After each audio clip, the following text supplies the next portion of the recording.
মানেই টুকটুক করে ছবির শুটিং শেষ করে ফেললাম, সেটা মৈনাকের সাথে আরেকটা ছবি।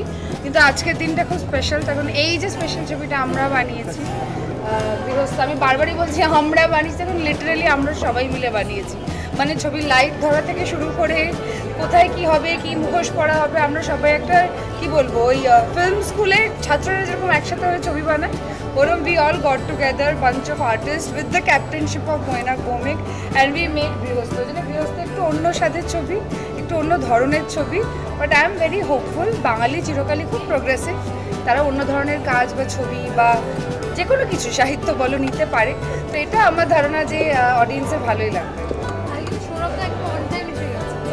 সবসময় অন টাইম, প্লাস তিনটে ছবি রিলিজ আজকে, মানে it's a Sourav's world, we are living in it. ঠিক আছে, একটু কি নার্ভাস আজকে থেকে ছবি ছবিতে এবার দর্শকদের হাতে একটু নার্ভাস? হ্যাঁ, একটু কি তুমি নার্ভাস? না, আমিও না। প্রচন্ড ভালো লাগে। ট্রেলারটা দেখেছো তো গৃহস্থ? যদি দেখে থাকো তাহলে দেখবে আমি গোটা ছবি জুড়ে নার্ভাস। ঠিক আছে, তারপরে আর নার্ভাসনেস বাকি নেই, নার্ভাস, প্যানিক, ভয়, ঠিক আছে, ওই জন্য সব দিয়ে দিয়েছি গৃহস্থকে, আর কিছুই ফিল হচ্ছে না। কখন নার্ভাস হও তুমি? আমি হই না খুব একটা নার্ভাস। হ্যাঁ, আমিও আর নার্ভাস হলে আমি nervous চুপ দেখি। করে যাই। বাড়িতে হই যখন তখন নার্ভাস দেখাই বউয়ের কাছে নার্ভাস না রে, একদমই না। না, না, বউ নার্ভাস হয়ে যায়। কেউই নার্ভাস হই না। এক্সাম্পল নার্ভাস হতে? হ্যাঁ, কি এটা কি প্রশ্ন তোর? হঠাৎ করে পড়াশোনা ছেড়ে আসার পর হঠাৎ করে এক্সাম হলে নার্ভাস হতাম, এটা বলার কি আছে? দর্শকদের কি বলবে, মানে কি দেখতে আসবে গৃহস্থতে, কি থাকছে? দর্শককে এটাই বলতে চাই, যারা টান টান উত্তেজনা হলে থ্রিলার পছন্দ করে, ভালোবাসে, ওটিটির বাইরে একটু হলেও এসে দেখো, আমরা একটু প্রচেষ্টা করেছি সেরকম। এবং আমি নিজে ছবিটা শুধু আছি বলে বলছি না, আমি নিজে দেখার সময় অত্যন্ত এনজয় করেছি। এবং অপর্ণার যে এই কি বলবো, এই অপর্ণার ভয়, ভীতি, প্যানিক, অ্যাংজাইটি, সেগুলোর যথেষ্ট কিন্তু কারণ রয়েছে। ওকে যতই লোকে পাগলি বলুক, ওর পাশের বাড়িতে যা যা ঘটে যাচ্ছে, যা যা ও দেখেছে, যেগুলো নিয়েও প্রতিবাদ করতে চাইছে কিন্তু কেউ ওর কথা শুনছে না। এবং আসল মিস্ট্রিটা কোথায় গিয়ে দাঁড়ায়, ও কি সত্যি কোনো মার্ডার দেখেছে না দেখেনি, এই সমস্ত জটগুলো আমার মনে হয় অডিয়েন্স নিজে দেখতে দেখতে নিজের মতো করে ছাড়াতে পারবে। এবং মগজস্ত্র ব্যবহার করা কোনো গল্প অডিয়েন্সে দিলে অডিয়েন্স এনজয়ই করে, যে বেশ বুদ্ধি খাটি এটা বুঝতে হবে যে অনিয়নের পিলগুলো একটা একটা করে ছাড়াতে হবে।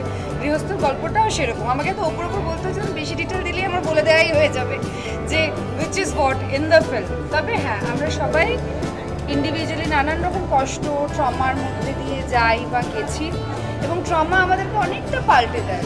এবং গৃহস্থতে অপর্ণার জীবনটা এতটাই তো ট্রমার জন্য পাল্টে গেছে, সেইটা আমার মনে হয় অনেক মানুষই দেখে রিলেট করতে পারবেন যে ট্রমা, পেন, ডিপ্রেশন কতটা একটা মানুষকে গ্রাস করে ফেলতে পারে, এবং সেখান থেকে সে কীভাবে রিয়্যাক্ট করে এবং কী কী করতে পারে, সেটা আমার মনে হয় মানুষ অনেকটাই রিলেট করে।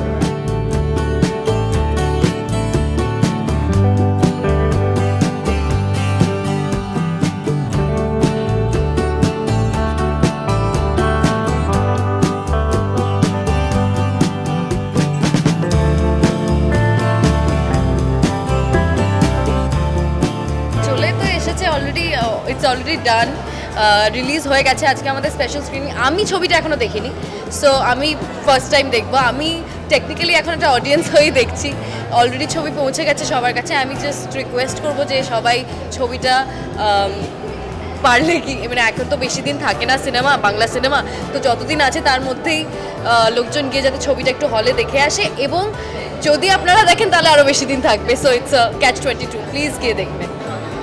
দেখো, নারী কেন্দ্রিক ছবি শব্দটা নিয়ে আমার একটা সবনিস প্রবলেম আছে, কারণ পুরুষ কেন্দ্রিক ছবি বলা হয় না, যে ছবিগুলো পুরুষদের নিয়ে হয়।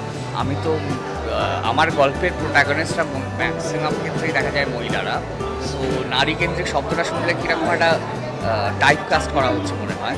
সো সেলিব্রেট করতে এসেছি, হ্যাপেন্স টু বি উইমেন। কি বলতে আজকে এরকম একটা ছবি সাইকোলজিক্যাল থ্রিলার মুক্তি পাচ্ছে, কতটা নিজে আশাবাদী? আশাবাদী আমি, হ্যাপি। ছবিটা বানিয়েছি, আস্তে আস্তে মানুষ দেখতে পাবে। আজকের সিনেমা হলে এসছে, এরপরে ওটিটিতে আসবে। সো মানুষ দেখলে আমার মনে হয় আমরা যেভাবে মজা করে ছবিটা বানিয়েছি, ইন্ডিপেন্ডেন্টলি বানিয়েছি, সেই ইন্ডিপেন্ডেন্সের একটা ফ্লেভার পাওয়া যায়। উইমেন সেন্ট্রিক ছবি হ্যাঁ কি না সেটা মৈনাক ভৌমিক বলুক, এবং আমি এইটুকু বলতে পারি this is a psycho drama, এবং মৈনাক পা বাড়িয়ে এগিয়ে 6 মেরেছে আই ফিল, এবং বাকিটা মানুষ বলবে অবভিয়াসলি দেখার পর। পেতাম মানে ও যখন এই ফিল্মটার জন্য শ্যুট করছিল তখন থেকেই আমরা এটা নিয়ে কথা বলতাম, আমি কিছুটা প্লটটা জানি। অ্যান্ড আমার থ্রিলার দেখতে ভীষণই ভালো লাগে এবং এটা অনুষার ছবি, তো অফকোর্স আমি কোনোভাবেই মিস করতে পারতাম না।